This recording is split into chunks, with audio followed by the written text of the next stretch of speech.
y estábamos escuchando la radio, pero llevábamos como 2 meses escuchando la radio para ver en qué momento se escuchaba.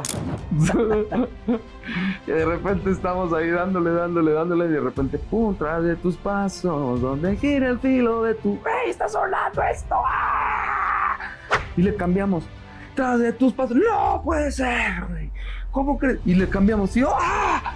Puta, fue un éxtasis impresionante, ¿no? El escucharte en la radio. El escucharme en la radio. Yo estuve 2 años viajando los martes, me acuerdo perfectamente, los martes salía el camión a las 8 de la noche, llegaba a las 6 de la mañana a la central del norte de la Ciudad de México, de ahí me iba a clases de vocalización, a clases de baile, a clases de actuación. Yo invitaba a mis amigos a la casa, y ellos estaban jugando fútbol en mi cuarto, y yo estaba con mi mamá y mi mamá estaba tocando la guitarra y yo estaba sentado así en el escalón viéndola. Y mis amigos jugando por allá y yo viendo a mi mamá cantando con la guitarra. Era una cosa muy curiosa. Eras apasionado por lo que te gustaba. Sí, me encantaba. Yo no podía, ¿no? Y me decían, no, pues métete a clases de fútbol, métete a clases de karate. Y sí me metía, por supuesto. Pero a mí lo que me gustaba era cantar, tocar la guitarra, tocar el piano, componer, hacer cosas creativas. Hay personas que cambian el día a alguien con lo que saben hacer y a veces incluso le cambian la vida. Personas que convierten su pasión y su trabajo en un regalo para los demás, convirtiéndolo en una forma de dar felicidad al mundo. A estas personas las llamamos felicidarios. Y en este espacio les damos voz, conversamos, aprendemos y nos dejamos inspirar por ellos. Soy Caterina Oleg. Y yo soy Nicolás Robles. Bienvenidos a Felicidarios.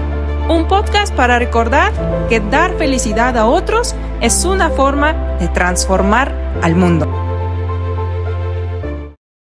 Bienvenidos a este nuevo episodio de Felicidarios. Hoy tengo como invitado a Jerónimo. Él es cantante, compositor, productor, pero no te quiero contar mucho. Mejor te lo presento. Bienvenido, mi querido Jerónimo. Nicolás, muchísimas gracias por invitarme aquí a tu espacio. Un saludo grande a toda la gente que nos está viendo y de verdad me siento muy contento de poder estar aquí contigo. Amigo, para mí es muy grato tenerte como invitado y te presenté como ese currículum de lo que haces, pero quiero preguntarte, ¿quién es Jerónimo? Es una pregunta muy difícil y muy fácil de responder también, ¿no? Como dices, soy productor musical, soy cantante, soy compositor, pero primero que nada soy persona, ¿no? Y bueno, siento que hoy en día una persona que ha crecido en la música, en esta industria, logrado muchas cosas, una persona que también siento que a pesar de que he logrado muchas cosas, también tengo muchas cosas, todavía muchos sueños por lograr, ¿no? Como persona y como profesional, ¿no? Tengo 2 hijos, soy divorciado. ¿Eres mexicano? Amo a mis hijos. Soy mexicano. ¿De Ciudad de México? 100% mexicano. Soy de Ciudad Victoria, Tamaulipas. Tengo 42 años, ¿no? Y bueno, pues prácticamente yo creo que ya llevo más tiempo en la música que en otra cosa, ¿no? Porque empecé como a los 12 años. Me vine a México a estudiar profesionalmente, ¿no? Y a los 14, 15 años estaba yo ya grabando mi disco. Ok, a eso quería llegar porque, mira, normalmente me gusta preguntarle a las personas, a nuestros invitados, si a lo que te dedicas hoy algún día lo soñaste como niño. Y es increíble cómo decir, a los 12 años me vine para Ciudad de México. ¿Pero era tu sueño? Te voy a contar algo. Fíjate que hay un detalle muy específico que cuando yo no estaba aquí en México, yo tenía ese sueño de cantar. A mí me preguntaban de chiquito, desde los 4 años, ¿qué quieres ser de grande? Yo quiero ser cantante, ¿no? Pues yo me acuerdo que estaba un programa, el programa de los domingos de los 90s, 80s, no sé si se puede decir el nombre. Claro. Sí, siempre en domingo, ¿no? Y estaba el maestro Mijares cantando Uno entre Mil, ¿no? Y estaba yo con mis papás viendo siempre en domingo, ¿no? Y de repente, de la nada, yo empiezo a berrear, a llorar, ¿no? Dicen mis papás, pero ¿qué te pasa, Jero? ¿Qué te pasa? Es que yo quiero ser como él.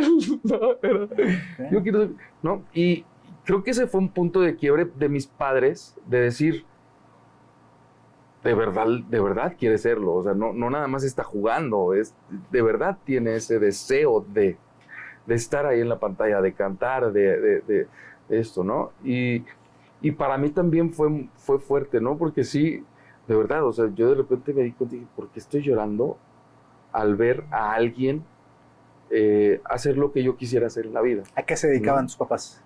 Mi papá es doctor, mi mamá es administradora de empresas, tuvo una fábrica de ropa. Entonces, ¿de dónde viene ese gusto? Bueno, mi mamá, mi abuelo más bien, por parte de mi madre, tocaba el acordeón, tocaba la armónica, tocaba la batería, tocaba el bajo, todo.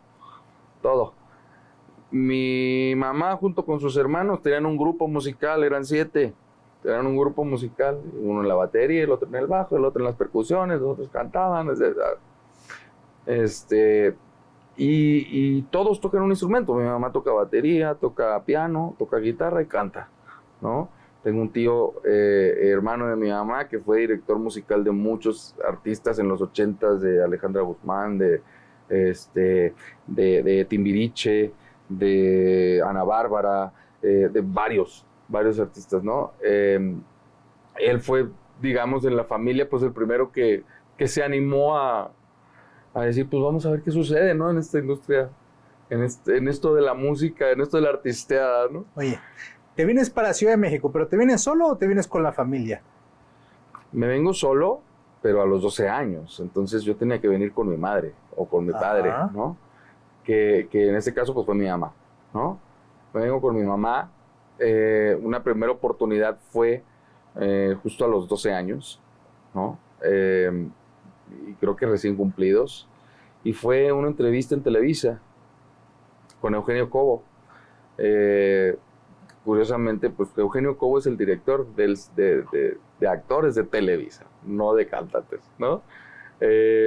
Fue muy chistoso porque yo llego a la entrevista, ya sabes, todo el nervio, pues uno también viene del pueblo, al final de cuentas, ¿no? En ese momento, no sabes, y llegas a la gran ciudad y ves estas calles enormes y todo, y llegas impresionado, ¿no?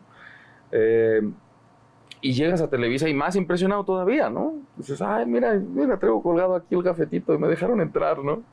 Y volteas y ves a todos los actores y a toda la gente y dices, wow, ¿no? Entro a la oficina con Eugenio Cobo, que le canto una canción, le cuento. Él se dirigía siempre a mí, nunca se dirigió a mi mamá. Él siempre se dirigió a mí. Entonces me tocaba a mí, pues, sacar la casta y hablar, ¿no? Contestar y responder las preguntas y sacar la entrevista adelante, sacar la audición prácticamente, ¿no? Me acuerdo que me dice Eugenio Cobo en algún punto de la entrevista, me dice, bueno, aquí hay 2 caminos porque yo manejo actores, no cantantes, ¿no? Pero aquí hay 2 caminos. Y yo, pues, ¿cuáles son esos 2 caminos, señor?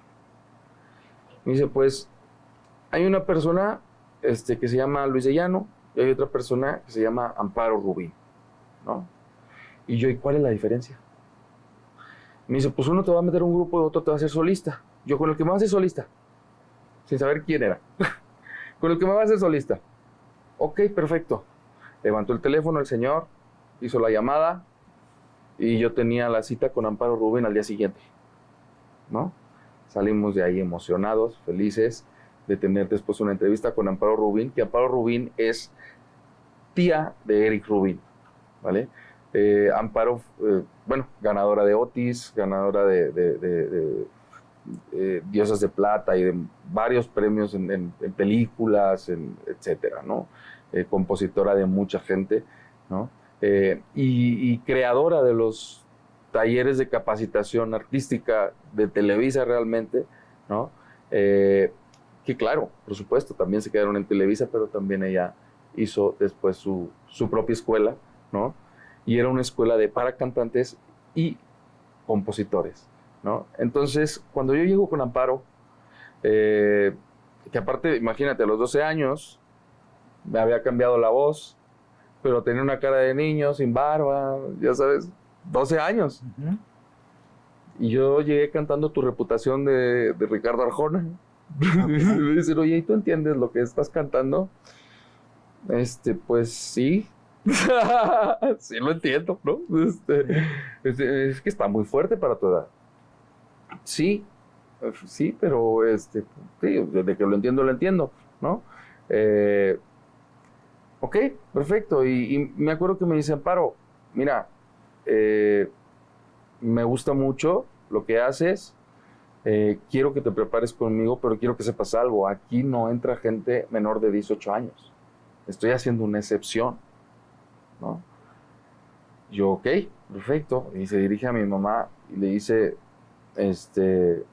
sí, podemos empezar. Y le dice, pues, y ella me mira a mí y me dice, ¿qué? Yo, mamá, yo sí quiero,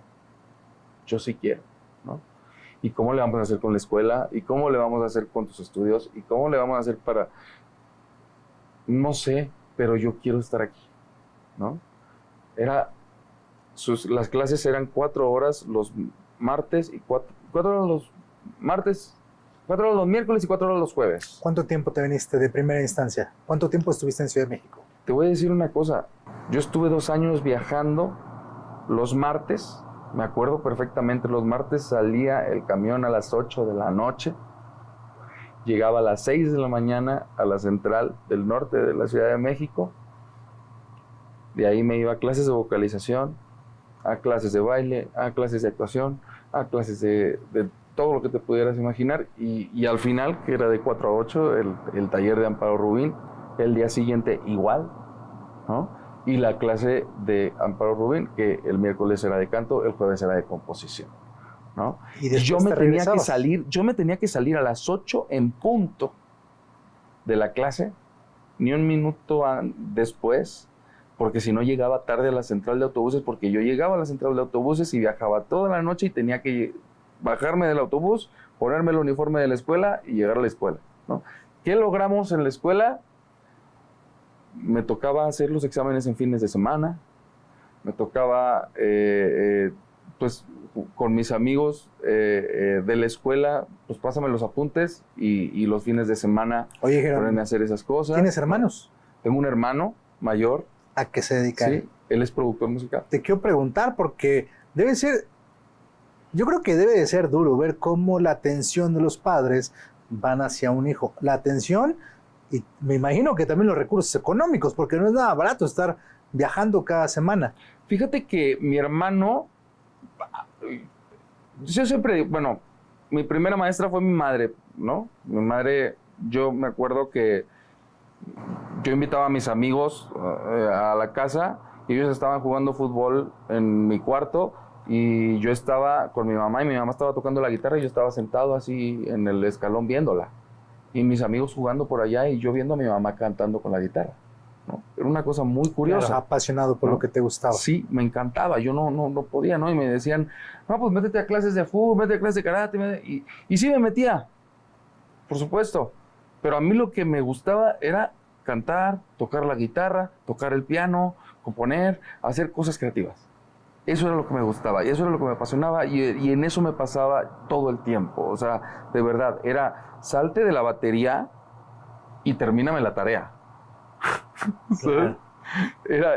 Esas eran las peleas con mis padres, ¿no? O sea, está bien, o sea, te compro la batería, te compro la guitarra, te compro el piano, lo que quieras, pero termíname las tareas.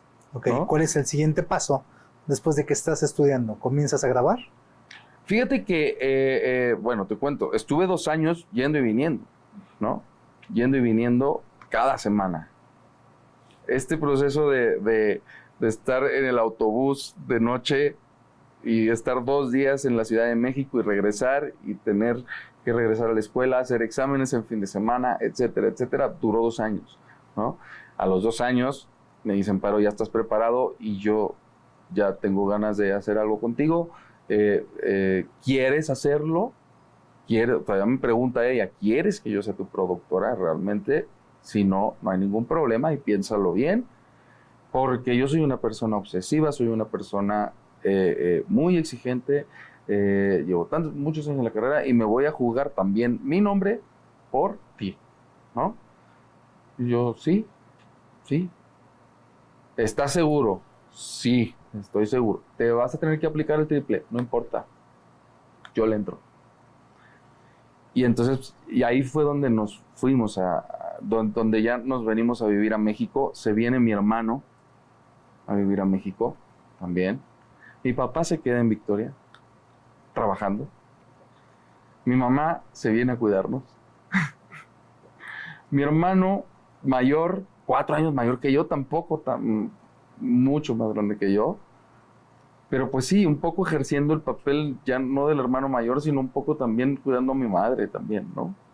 Entonces, pues yo creo que para él también fue un tema delicado, ¿no? Y para mí, pues, digo, mi primera maestra fue mi madre, pero mi segundo maestro fue mi hermano, ¿no? Las primeras canciones que yo me aprendí en la batería y en la guitarra son canciones que mi hermano me enseñó, ¿no? Que me decía, es que tenemos que ensayar juntos. Entonces la batería va así, pum, tu. Ok, a ver, pum, vamos a enseñar algo, pum, ok. Guns N' Roses, me acuerdo. Ok, ¿no? Oye, ¿y cuál fue ese proyecto? Bueno, con Amparo Rubín, el disco salió en el año 2000, pero realmente se grabó en el 97. Sí, mi primer disco sale en el 2000. El disco se llama Amor Anónimo. Ahí, en este disco, realmente pues, fue un proceso de varios años de búsqueda de canciones, etcétera. Amparo tenía el taller de compositores y Amparo lo que hizo fue: voy a trabajar con mi equipo de compositores, con la gente que yo he preparado, ¿no? De ahí sale Pedro Dabdub, de ahí sale Mónica Vélez, de ahí sale Nacho Moreno, de ahí sale mucha gente que ahorita está en los cuernos de la luna, ¿no? Como compositores, ¿no? Con ese disco, ¿no? Y sale el primer sencillo, Tras de tus pasos, en el 2000. Me acuerdo que iba en el coche con mi hermano y estábamos escuchando la radio, pero llevábamos como 2 meses escuchando la radio para ver en qué momento se escuchaba. Y de repente estamos ahí dándole, y de repente, pum, tras de tus pasos, donde gira el filo de tu... ¡Ey, está sonando esto! ¡Ah! Y le cambiamos, tras de tus pasos. ¡No puede ser, güey! ¿Cómo crees? Y le cambiamos, y yo, ¡ah! Puta, fue un éxtasis impresionante, ¿no? El escucharte en la radio. El escucharme en la radio. 2 semanas después de eso nos hablan de Universal Music y nos dicen: Jerónimo, estás en primer lugar a nivel nacional. Yo, increíble, qué maravilla, ¿no? Dicen: sí, pero es que los discos no están afuera todavía, no los hemos terminado de fabricar. Ok, se lanza el sencillo y el disco todavía no estaba fabricado, okay, ¿no? Y entonces, y la gente está yendo a preguntar y el disco no está, ¿no? Y yo, pues que lo pongan. ¿Eso es, ¿no? común? ¿Eso es común que suceda? Que yo sepa, no. Okay. Que yo sepa, no. ¿No? Tiene que estar todo, generalmente, ahorita yo como lo entiendo y como veo y como productor musical, yo siempre lo que hago cuando manejo un disco, lo que sea, siempre todo va junto, ¿no? Todo está junto al mismo tiempo. Ya depende de la estrategia que tú manejes. Sí puede salir a lo mejor primero la canción, después el video, después de tal, o todo junto. Depende la estrategia, depende el impacto que quieras generar, etcétera, ¿no? Pero en ese momento yo estaba con Universal Music. Universal Music llevaba la estrategia, llevaba todo, ¿no? Pero fue muy, muy interesante cómo a las 2 semanas tras de tus pasos se coloca en primer lugar nacional, ¿no? ¿Y qué te trae el poner uno de tus éxitos, bueno, colocar un éxito en primer lugar? Pues para empezar en la casa, ¿no? En la casa era muy chistoso porque siempre era, a ver, Jero, tú sigues siendo aquí el hermano, el hijo, y no eres el que van a ver allá en la calle o el que van a adular, ¿no? No eres el que sale en la radio, exactamente. Eres el hijo todavía. Sí, siempre vas a ser Jerónimo, siempre vas a ser mi hijo, siempre vas a ser mi hermano, y no pierdas nunca eso, ¿no? Me acuerdo que canijos, Bueno, órale, pues lánzate por las cocas, ¿no? Y me lanzaba por las cocas, ¿no? Tú que eres compositor, componte un camino por los refrescos, ¿no? Totalmente, ¿no? Y la verdad es que fue algo que en su momento me destanteaba, pero hoy lo agradezco mucho, ¿no? Porque no dejaba que te subieras. No dejaba que me subiera porque sí, efectivamente, vinieron muchas cosas, o sea, a mí sí me tocó aquí en la Ciudad de México o aquí en el país, pues de repente salir a la calle y que la gente se te quedara viendo y que de repente se me quedaban viendo o que de repente se me acercaban o que de repente me pedían una foto. Y comienzas a ir a programas de llegó televisión. ese tipo de fama, ¿me explicó? Entonces lo viví, lo sentí, lo disfruté y todo y el tener a mi familia cerca y cuidándome me ayudó a tener siempre los pies en el suelo, ¿no? Al final siempre era Jero, ¿no? El de la casa, ¿Cuánto tiempo, familia. ¿Cuánto tiempo duró ese boom? Fue del 2000 al 2001 que fue la promoción de ese disco, pero hicimos muchas cosas. Hicimos conciertos montones por todo el país, hicimos promoción por todo el país. Era cuando se hacían promociones por todo el país. Era cuando te ibas en la camioneta de la Ciudad de México a Hidalgo, de la Ciudad de México a Puebla, de la Ciudad de México a Querétaro, de la Ciudad de México a Celaya, oye, que tienes que ir a Monterrey, bueno, ahí ya toca avión. Ok, perfecto, pero entonces, y te tienes que ir a la zona sur, a tal, y luego conciertos, ¿no? Ok, conciertos, ok, prepara la banda, ¿no? Pues, ¿qué tipo de banda? Ok, perfecto, oye, te tienes que... Hasta para los programas de televisión, que en ese momento, por ejemplo, pues no había, no podías cantar en vivo en los canales de televisión, entonces había que hacer playback, entonces aprende el playback, ¿no? Yo me acuerdo que yo les decía siempre, yo no quiero cantar playback, ¿por qué me hacen cantar playback si yo canto? ¿No? Y ni modo, tienes que cantar playback. Ok, pues aprender el playback de todo el disco, ¿no? Y me puse a aprender el playback de todo el disco para poder salir en los programas de televisión. Me tocó salir en Hoy, que hasta la fecha está, ¿no? Me tocó salir ya no fue siempre en domingo, fue el programa de Coque Muñiz, ¿no? Domingo por la noche, no recuerdo el nombre realmente, pero fue con Coque Muñiz. Y bueno, muchísimos programas, ¿no? Prácticamente me recorrí todo el país. ¿En qué escenarios estuviste? ¿Con quién has compartido escenario? Me tocó compartir escenario con Paulina Rubio, me tocó compartir escenario con Jeans, me tocó compartir escenario con Cabá, con Onda Vaselina, todavía sin 007, ¿no? Con UF, con toda esa camada. Okay. ¿No? Con toda esa camada. Después de ese 2001, ¿qué sigue? ¿Sacar otro disco? Después de ese 2001, me fui a Miami. Okay. Me fui a Miami. Hubo un momento donde yo hice un concierto, me contratan de una marca de cosméticos para hacer un concierto, ¿no? En el World Trade Center, aquí en México. Cabían 5,000 personas, ¿no?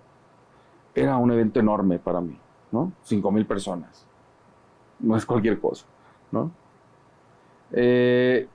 Y antes de salir al concierto me dicen, Jero, ya está el lugar lleno, pero tenemos 7,000 personas afuera, ¿no? Entonces vamos a tener que estar rotando a la gente, ¿no? Entonces, ok, así se hizo el concierto, ¿no? Un concierto en vivo, escenario maravilloso, increíble, la canción el número 1, todo, ¿no? Y entonces yo salgo de ahí, sigue habiendo conciertos, sigue habiendo presentaciones, sigue habiendo todo esto. Llega un punto donde estamos ya en el tercer sencillo, Niña Vanidosa. El segundo sencillo fue Nada vuelve a su lugar, el tercero fue Niña Vanidosa. Y me acuerdo que voy con Manolo Calderón, que en paz descanse, que aparte lo quise mucho y fue un gran mentor, ¿no? Porque aparte Manolo Calderón era una persona que no era el ejecutivo de los números, era el ejecutivo creativo, ¿no? Era pianista. Entonces tuvimos mucha empatía, ¿no? Y yo fui con él y le digo, oye Manolo, a ver, o sea, hice lo del World Trade Center, se han hecho tantos conciertos en toda la República, la gente me reconoce en la calle y no veo una propuesta de un segundo disco, ¿qué onda? Le dije, ¿qué onda? ¿No? Me dice, mira, la neta es que nuestras sillas están temblando. Entonces, ¿qué significa? Se hizo un joint venture en Universal México con otra disquera londinense, ¿no? Entonces, pues obviamente cuando se hace un joint venture, hay personas que entran y personas que salen, ¿no? Cuando se juntan dos disqueras o dos empresas, pues sí, gente que entra, gente que sale, ¿no? Entonces, a eso se refería, ¿no? O sea, nuestras sillas están temblando, no sabemos si nos vamos a quedar o si nos vamos a ir, y ahorita no estamos moviendo nada. Nadie está haciendo discos, ¿no? Entonces yo, lo que le dije a Manolo es, Manolo, tengo menos de 18 años, no seas mala onda, o sea, si de verdad no va a pasar nada aquí, dame la carta. Si va a pasar algo, me quedo. Pero si no va a pasar, dame la carta, porque no me puedo quedar aquí. ¿La carta para que puedas ir con otra? Sí, dame la carta de renuncia, pues, porque realmente no, o sea, si no va a pasar nada, de verdad, no me atores aquí en Universal, ¿no? Déjame ir, ¿no? Y me dijo, perfecto, me dice, qué valiente eres, porque, o sea, que me pidas la carta de retiro teniendo la seguridad de la disquera, está canijo. Y no cualquier disquera. Y, ajá.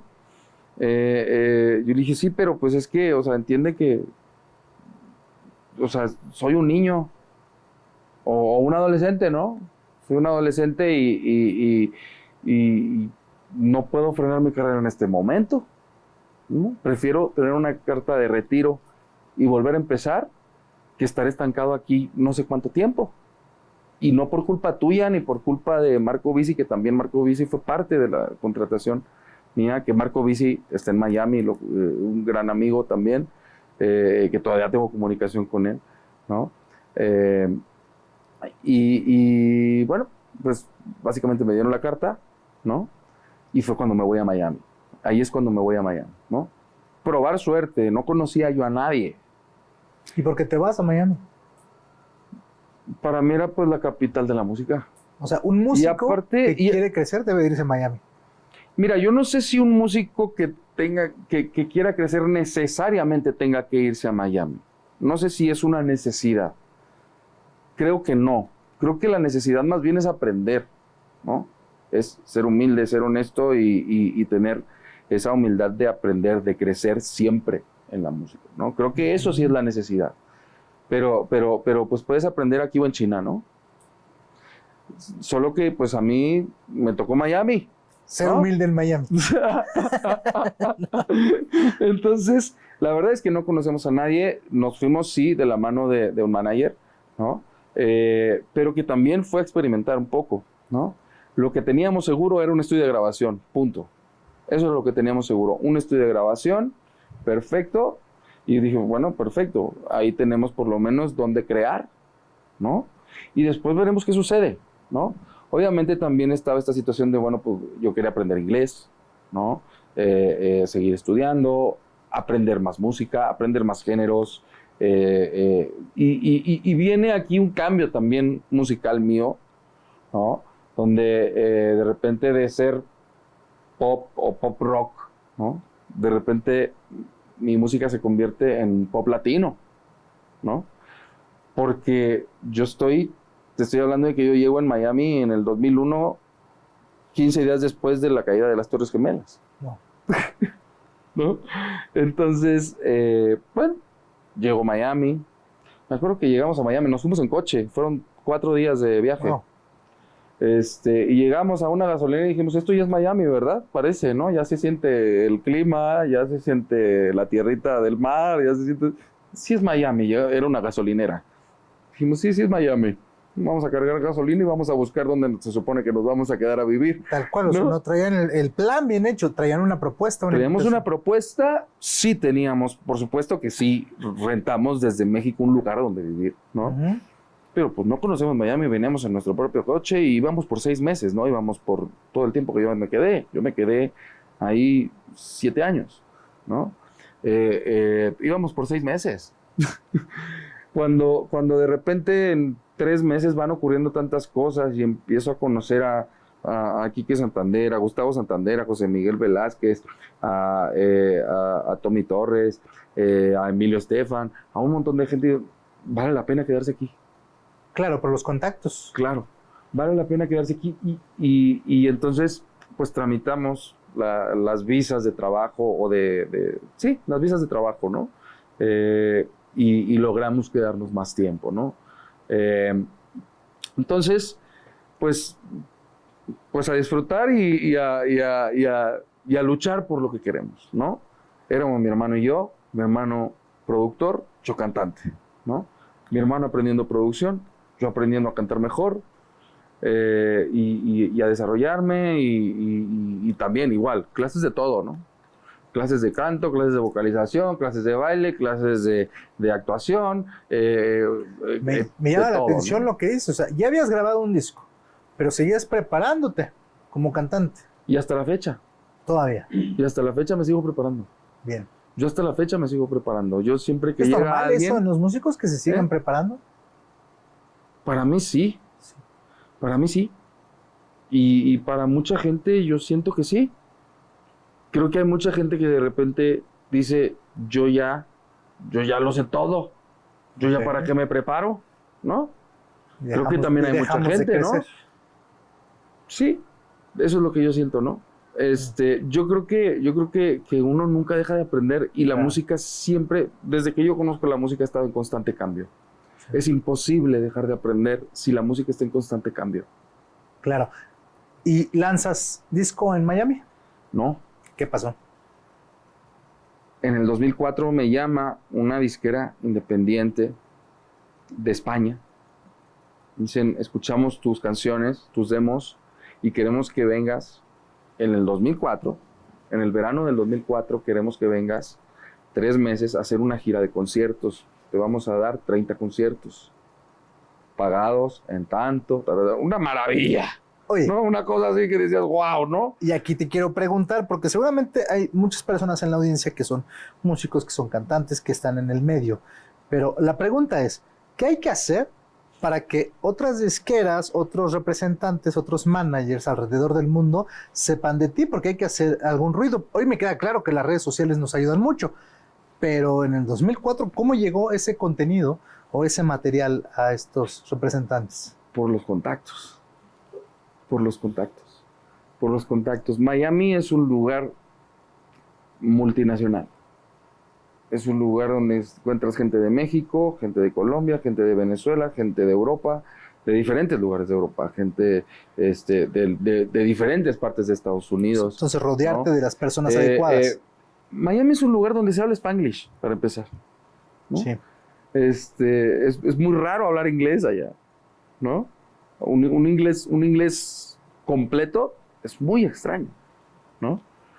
De hecho, cuando me preguntan dónde aprendiste a hablar inglés, pues yo aprendí a hablar inglés en España, ni siquiera en Miami, ¿no? Porque en Miami sí me enfrentaba a hablar el inglés completo, ¿no? En Miami no, en Miami tú hablabas en inglés y como tenías un acento no americano, te respondían en español. Claro. Y seguías hablando español. O Spanglish, ¿no? Entonces, por medio de un contacto, llega la música a España, llega la música de esta disquera, me hacen esta propuesta y mi respuesta es, sí, claro que sí, pero estoy haciendo un disco ahorita. ¿Qué hacemos? ¿Quieres que vaya con el disco que tengo? ¿No? El disco que hizo Amparo Rubín, junto con Lori Cheroni, ¿no? Me dice, a ver, mándame el disco completo. ¿No? Bueno, ok, ahí va, todos los demos, ahí van, ¿no? Oye, ¿sabes qué? No hay problema, aguantamos. Te vienes el 2005, pero con disco completo. Órale, va, perfecto. Me voy con disco completo en el 2005. Entonces, estamos en el 2004, hacemos el disco, producimos el disco en el 2004, lo mandamos en el 2004, el disco a España. Yo voy en el 2004 a firmar contrato a España. Me acuerdo que fue un viaje terrible. Casi se cae el avión, güey. Fueron todo el viaje, el avión estaba así. Y de verdad estoy viniendo a Europa, ¿no? No estoy seguro ya si de verdad no me vaya a caer yo en alguno de estos viajes, ¿no? Porque en ese momento no era irse a vivir a Europa, era, estás en Miami y ven a promocionar a España, ¿no? Entonces llego a España, me dicen, ok, este es un contrato, vas a sonar y vas a trabajar en España, Portugal y Francia. Perfecto, increíble, ¿no? Firmo contrato, al día siguiente hago una sesión de fotos, la sesión de fotos de la portada, literalmente. Regreso a Miami y tenía que estar el disco a la de ya, ¿no? Vámonos pues a la de ya, ¿no? A la de ya. Tuve la oportunidad de grabar ese disco con grandes músicos que hoy puedo decir que son mis amigos, ¿no? Pero músicos que hoy en día tocan con Shakira, con Ricky Martin, con Barbra Streisand, con los más grandes, ¿no? Grabas ese disco y grabo ese disco. ¿Y qué resultado tiene? Y llego a España y efectivamente 30 conciertos. 30 conciertos, gira nacional en España, paseos por Portugal, paseos por Francia. No giras, pero sí paseos, ¿no? Y bueno, pues sí, de repente sale el primer sencillo que sale en España, es Y si te olvido, una canción que compuso José Miguel Velázquez, ¿no? Y fue un golpazazazo, ¿no? Después sale Gitana, una canción que compuse con Olga Chirino. Olga Chirino, hija de Willy Chirino, uno de los grandes salseros de Miami, cubano. La compuse con ella, la compuse con mi hermano, Jay Mansur, y yo, ¿no? Y esa fue la canción de verano. Allá se utiliza mucho hasta la fecha el verano y lanzan las canciones de verano, ¿no? Las canciones para bailar, ¿no? Gitana era una canción muy movida, era una rumba flamenca prácticamente, ¿no? Entonces sale esa canción y revienta el verano con esa canción y revientan los conciertos, ¿no? Y pues me aviento esa gira de conciertos, increíble, pero ahí yo todavía no vivía en España. Yo estaba entrando y saliendo. Miami, España. Miami, España, Miami, España, ¿no? Así fue todo ese disco. Yo fui como 4 o 5 veces. ¿Qué pasaba en México? Nada. Nada. Nada. Ese disco no salió en México. Se estaba promoviéndose allá. Se estaba promoviendo solamente en España, Portugal y Francia, y sí salió en Estados Unidos. Sí salió en Estados Unidos y sí se distribuyó en Estados Unidos por medio de Universal Music Latin. ¿Por qué crees que no había un impacto en México? Ni lo intentamos. No. Ni lo intentamos, realmente. Nos fuimos a Europa y por la gracia de estar en Miami me dio la oportunidad de poder sacarlo también en Miami. Y todo este éxito que viene de Europa se refleja en Miami y se refleja en la parte latina de Estados Unidos. Yo me acuerdo que llega en algún momento en el 2006. Entonces, yo estoy en la promoción del disco y en el 2006 llega Jorge Luis Piloto, un gran compositor de muchísimas canciones. La Negra tiene tumbado, Yo no sé mañana, montones de canciones. Y llega al estudio, a mi casa, donde yo tenía el estudio en mi casa, ¿no? Sin preguntar. Llega, estaba tocando, me dijo, llevo media hora tocando la puerta del estudio, ¿no? Ya le abrimos, y me dice, Jero, Jay, siéntense, vengo a contarles algo. Y yo, ¿y nosotros qué pasó? Es que vengo del evento de los Grammys, donde se hacen las prenominaciones, nominaciones, votaciones, etcétera, etcétera. Dijeron, estás prenominado. Estás prenominado. Ya nada más falta la siguiente etapa, ¿no? Y yo, wow, ¿no? ¿Cómo? ¿No? Nos quedamos en la prenominación, ¿no? pero fue un gran impacto, ¿no? Un gran impacto para mí y para toda la gente que participó en ese disco, porque realmente ahí estaba en ese disco José Miguel Velázquez, ahí estaba Juan Carlos Pérez Soto, estaba Fernando Osorio, estaba Gustavo Santander, estaba yo, estaba Olga Chirino, o sea, había muchos compositores muy importantes, ¿no?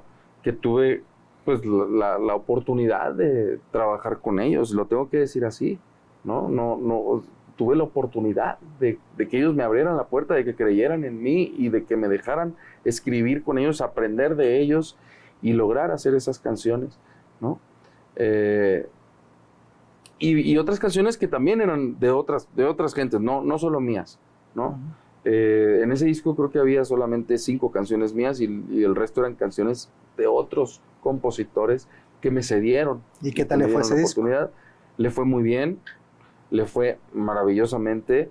Te digo, pues hicimos muchos conciertos, tuvimos la prenominación de los Grammys, fui revelación latina en cadena dial en España, ¿no? Con ese disco, y me fue muy bien, me fue maravillosamente. Nos fuimos directamente al siguiente disco. Yo todavía vivía en Miami y yo siempre lo que dije yo siempre le decía a la disquera, yo necesito hacer los discos en Miami. Yo necesito hacer los discos en Miami, ahí tengo a mi gente, ahí tengo mi equipo creativo y sí, acepto que hagamos cosas en España, pero no puedo dejar mi identidad fuera, ¿no? Me acuerdo que en algún momento me quisieron imponer un productor español que hacía rock y yo estaba en el mundo latino, del pop latino. Yo le digo, a ver, ¿qué tiene que ver esto con esto? ¿Por qué me quieres imponer a este productor? ¿Es por dinero? Porque si es por dinero, pues avísame, ¿no? Y nos arreglamos, pero no golpes a mi identidad, ¿no? Y bueno, logré mi cometido, seguimos produciendo en Miami, ¿no? Pero efectivamente mi hermano se fue 1 mes y medio y gran parte de ese disco, que ya no es el segundo, ya te estoy hablando del tercero, fue grabado en España. Y aprovechamos la situación, claro, nos fuimos a Italia, fuimos a saludar a Loris después de tanto tiempo de no verlo, hicimos mastering en Italia. Yo me acuerdo que yo decía, yo quiero hacer este disco con el guitarrista de Alejandro Sanz, se llama Ludovico Bagnone, lo quiero a él. ¿Dónde está? ¿Quién me lo puede localizar? No, pues lo encontré. Y él fue el que grabó las guitarras, ¿no? Porque, o sea, si me voy de Miami, pues voy a buscar a los... ¿no? Y así fue, ¿no? Viene este segundo disco, maravilloso, sale de primer sencillo No Pretendo, una balada.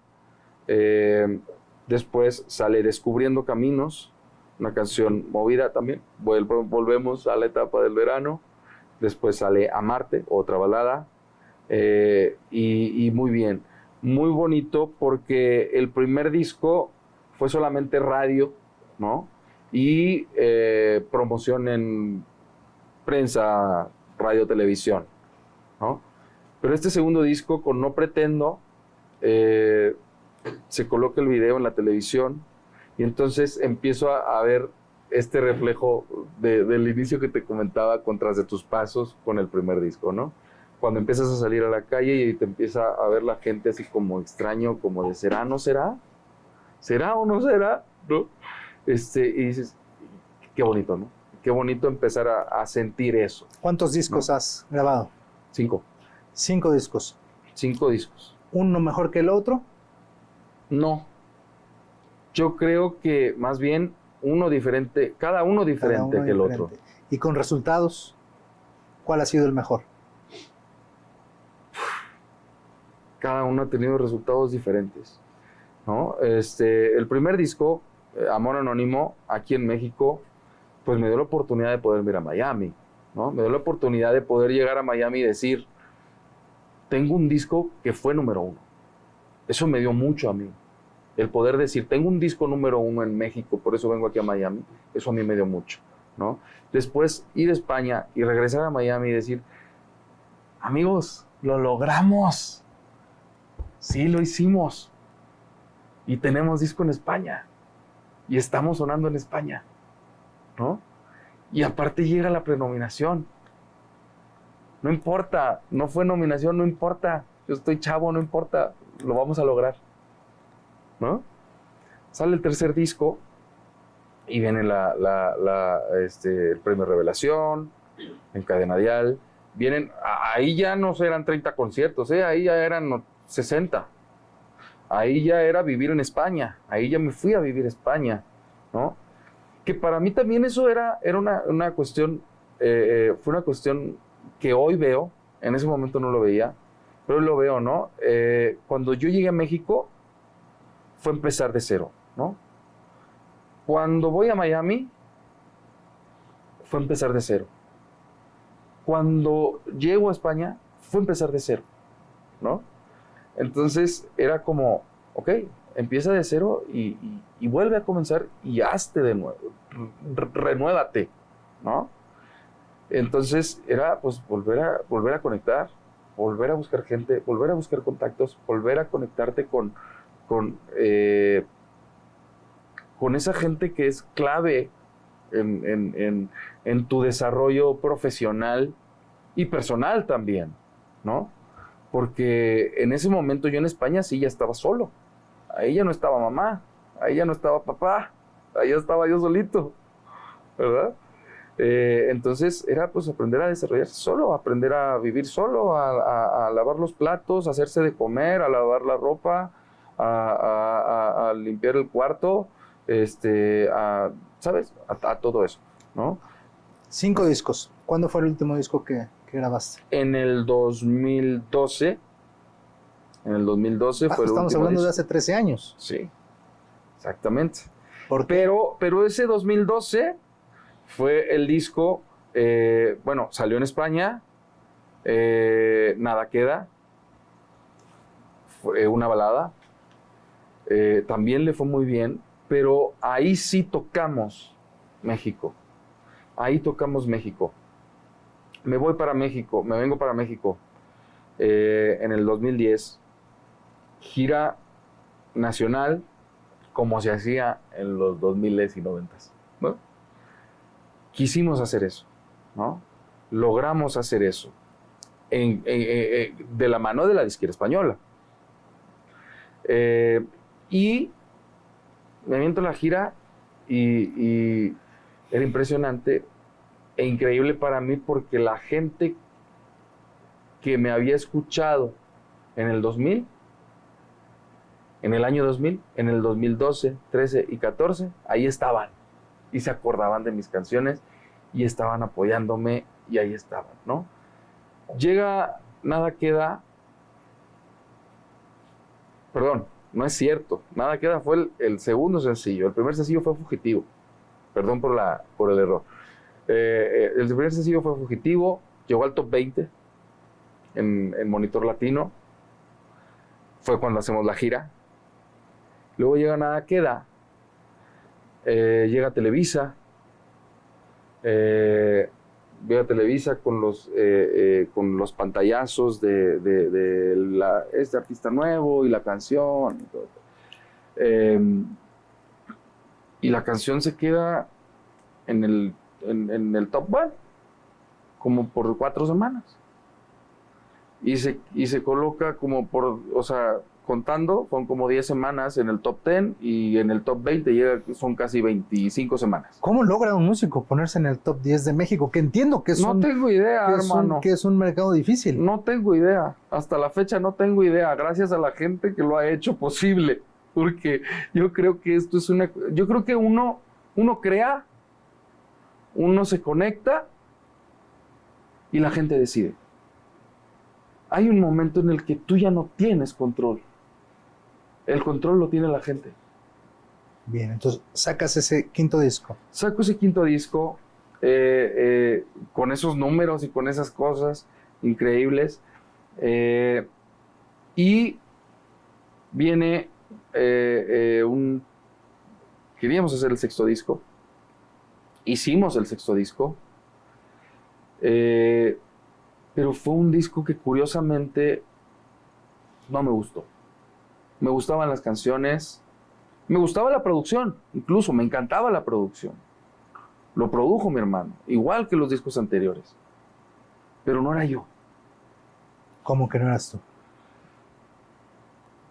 Estaba de la mano de un manager que tenía una visión diferente a la mía.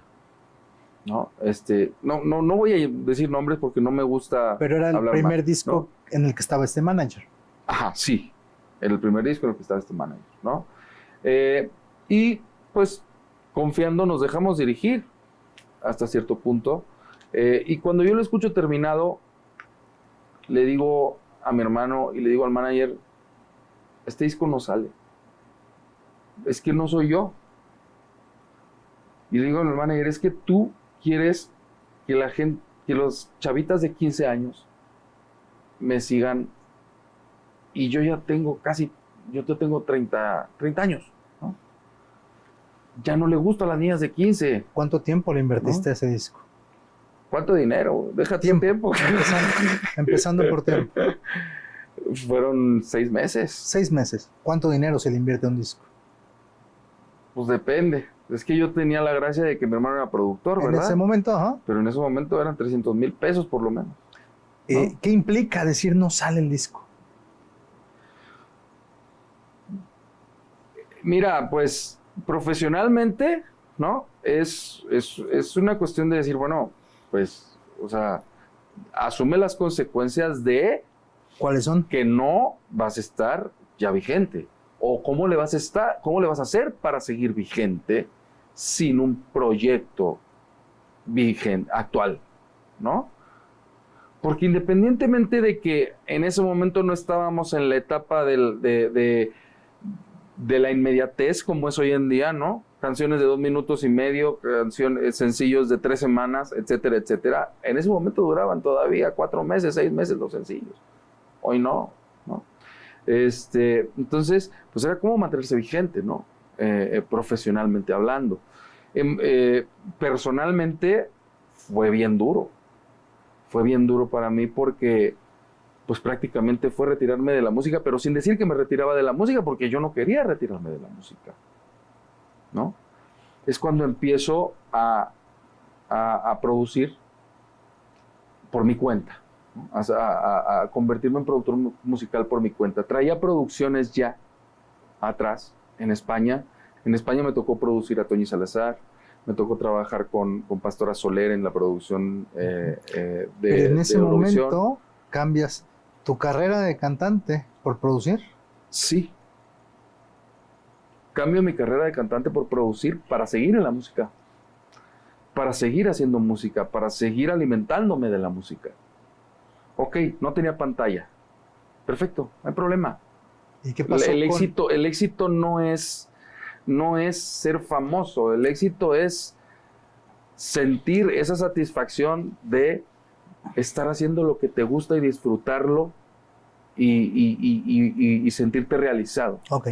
Lo que quiero preguntarte es, ¿cómo toma Jerónimo en ese momento? Entiendo la decisión de decir, bueno, paro la música como cantante, voy como productor y estoy en la misma industria, en el mismo camino, pero ¿cómo tomas dejar, al menos por un momento o como sea, el sueño de decir, quiero estar como Mijares, dejarlo un poco en pausa? ¿Cómo lo...? ¿Es fácil? ¿Es difícil? Fue bien fuerte. Yo me acuerdo que agarré mis cositas, agarré mi dinero ahorradito, dije voy a comprar mi Pro Tool chiquitito el 003, con una computadora decente, y voy a hacer mis cositas. Tenía un estudio grande con mi hermano, un estudio profesional, pero ese era un estudio profesional que manejaba mi hermano y él era el productor. Yo entraba ahí a ver, a opinar, a arreglar, incluso a hacer arreglos, pero no era el dueño del gran estudio, ¿no?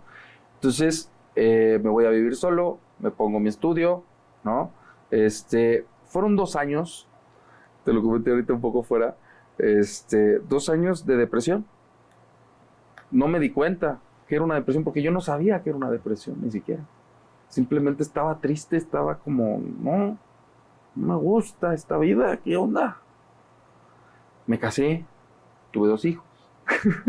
También, de eso no me arrepiento, ¿eh? De mis hijos nunca, al contrario, ¿no? Pero bueno, fue parte también del proceso. Y bueno, fueron 2 años estando así hasta que de repente digo, ya basta de estar aquí. Cuando me doy cuenta que estoy en una depresión, digo, ya, no puedo estar más así triste, no puedo más estar así sin hacer música o haciendo publicidad, haciendo cosas que no,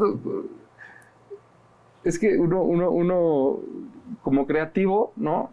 O como músico, dices, quiero hacer una canción, ¿no?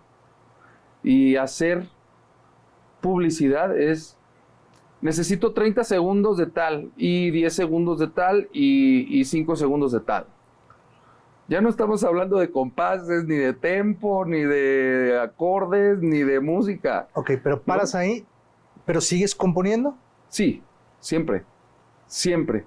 Pero esta depresión me lleva a desconectarme también de la gente con la que tenía contacto, ¿no? Entonces, pues me desconecté por completo, realmente. Yo seguía componiendo, pero no estaba colocando canciones. Claro, porque no había conexión. Porque no había conexión. ¿Y tuviste que hacer algo para volver a conectarte? Sí. Fue cuando sucede esta cosa en mi cabeza de decir, a ver, ok, estoy deprimido, ok, tengo que salir de esta depresión, ok, ¿cómo lo voy a hacer? Pues la música siempre me ha salvado, pues tengo que hacer música. Va, perfecto. Y llegó una oportunidad maravillosa de la mano de Vico Rubín, primo de Eric Rubín, sobrino de Amparo Rubín.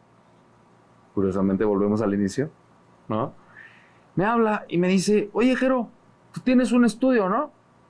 Yo sí, ¿por qué? Me dice, es que estoy haciendo una escuela y quiero asociarme con un estudio de grabación para poder producir a los artistas que estamos desarrollando en la escuela. Yo le digo en ese momento, mira, yo sí le entro al negocio, me cae de perlas, me parece maravilloso, pero yo no puedo tener el estudio en casa porque yo ya tengo hijos y yo no quiero darles a mis hijos el ejemplo de estar en casa trabajando. Yo quiero que ellos salgan a la calle a luchar por ese trabajo que están deseando tener cuando sean grandes. No quiero que me vean levantarme del cuarto, porque eso te da. De repente tienes el estudio en casa y estás en pijama en el estudio, ¿no? Y de repente tienes el plato de comida al lado de la consola, ¿no? Y la cena también, ¿no? Y de repente te das cuenta y llevas 20 horas en el estudio y no has salido, ¿no? Entonces, yo lo que le dije a Vico fue, sí, me animo, vamos a hacerlo, pero necesito sacar el estudio de aquí. Me dice, vente acá donde vamos a hacer la academia, a ver si encuentras, creo que hay un lugar, a ver si te gusta, ahí lo hacemos, si no, pues buscamos dónde, ¿no? Voy al espacio, lo veo, era un lugar relativamente pequeño, pero suficiente, y le digo, está chico, pero aquí lo vamos a armar, aquí vamos a hacer cosas grandes, le dije, no te apures. Me dijo, va, perfecto. Digo, nada más que tengo que destrozar esa pared, tengo que no sé qué, ¿no? Ya sabes, para poner el espacio del control, el espacio de grabación, etc. Y Vico nada más le hacía así de, no, mi pared, no. Hermano, ¿quieres que hagamos el estudio? ¿Quieres que produzca? ¿Quieres que tal? Sí. Entonces confía en mí, por favor. Va, órale. Yo me encargo de conseguir al ingeniero, yo me encargo de conseguir todo. Nada más, dame chance de dirigir esto. Yo he hecho ya varios estudios, ya más o menos les sé. Obviamente me voy a dejar dirigir por un profesional, no lo voy a hacer yo, ¿no? El estudio. Al final hacemos ese estudio y empiezo a trabajar ahí. Me acuerdo que estaba a punto de casarme, ¿no? Y teníamos un dinero ahorrado, ¿no? Para la boda. Y me acuerdo que a mi ex esposa le dije, oye, llegó esta oportunidad. ¿Boda o estudio? No, tampoco. Pero sí le dije, mira, la boda se va a la mitad. Y la otra mitad se va para el estudio. Porque esto es lo que nos va a dar de comer. ¿No? El que quería la boda grande era yo, entonces no hubo problema. ¿No? Y así fue como yo tuve el dinero para poder hacer el estudio. Fueron 7 años trabajando ahí. Ok, y regresas a producir. Y regreso a producir. ¿Cuánto tiempo después de que paraste vuelves a cantar o ya no cantas? Voy a empezar a cantar ahora. Regresas a cantar. Voy a empezar a cantar ahora. Sí. ¿Por qué? Porque creo que fue un proceso de crecimiento, de evolución, de entendimiento y de acomodar también un poco los sueños, ¿no? Yo siento que mi sueño nunca ha cambiado, simplemente ha ido evolucionando. Yo siento una pasión por la música y mi mayor don posiblemente sea cantar, ni siquiera producir. Es a lo que voy. Uh-huh. Oye, ¿y conoces personalmente a Mijares? No. Ok. No. Buen momento. Pero lo voy a conocer. Parte de ese seguro. sueño, ¿no?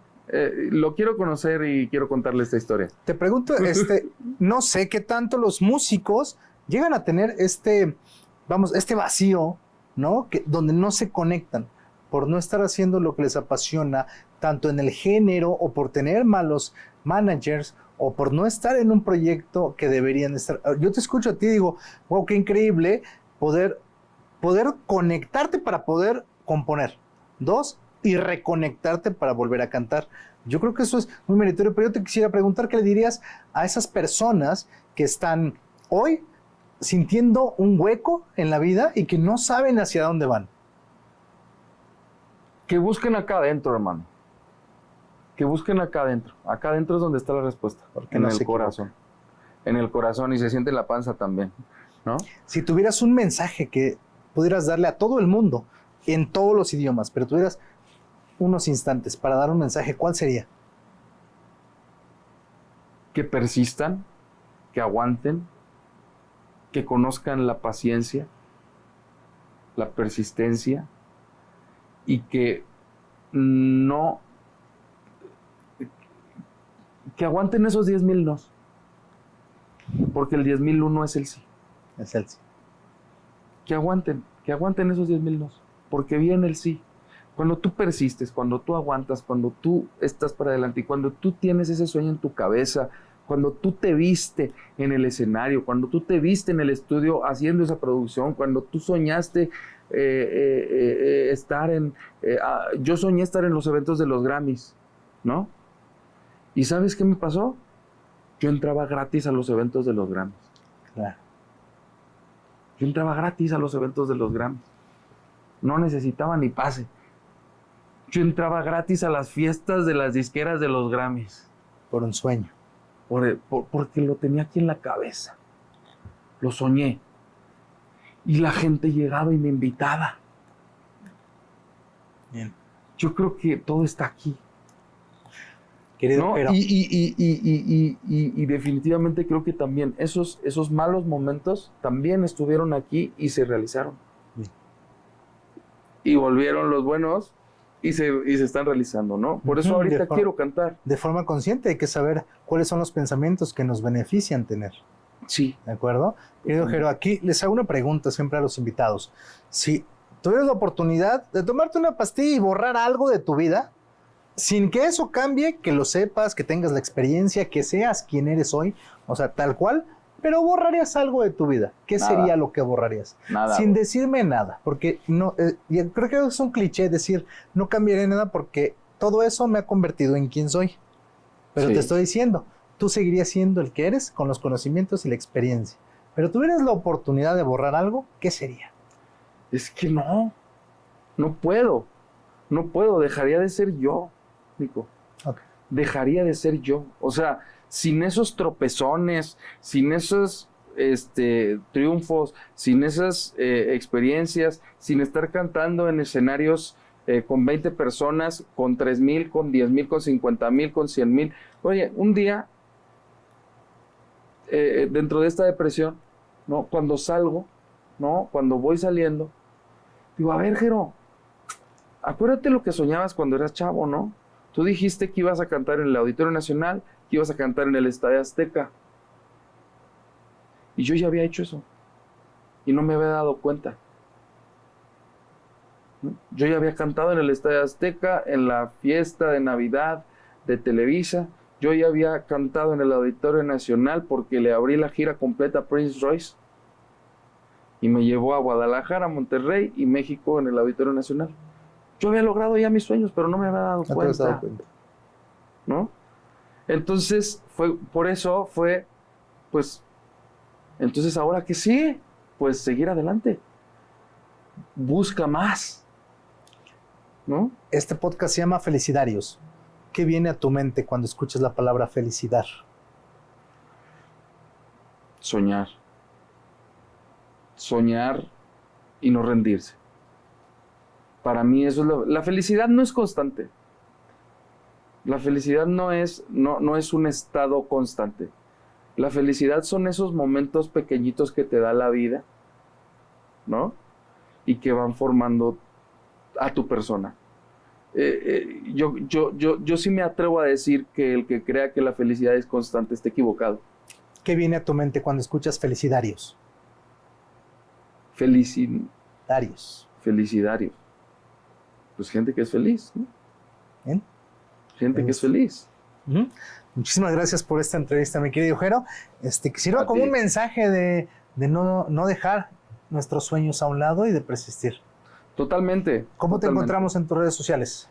Como Jerónimo Mansur. Acuérdense con que X. Jerónimo con X. Jerónimo Mansur en Instagram. Jerónimo Mansur en Facebook. Jerónimo Mansur en TikTok. Listo, muchísimas gracias. Muchísimas gracias a ti, Nico. Felicidarios, hasta aquí el episodio del día de hoy. Comparte este video, comenta y recuerda suscribirte. Nos vemos en el próximo. Hasta pronto. Gracias por acompañarnos en este episodio de Felicidarios. Aquí creemos que quienes dan felicidad también merecen ser escuchados. Y por eso este espacio existe, para amplificar esas voces que inspiran, que transforman y que nos recuerdan que cuando damos felicidad, también la encontramos. Si este episodio resonó contigo, si tocó tu corazón, o si tú también crees que dar felicidad es el camino para lograr la nuestra, entonces suscríbete al canal, comenta, compártelo y envíaselo a esa persona que sabes que necesita escucharlo hoy. ayúdanos a que este mensaje llegue más lejos. Porque Felicidario no solo es nuestro podcast. Felicidario es tu podcast.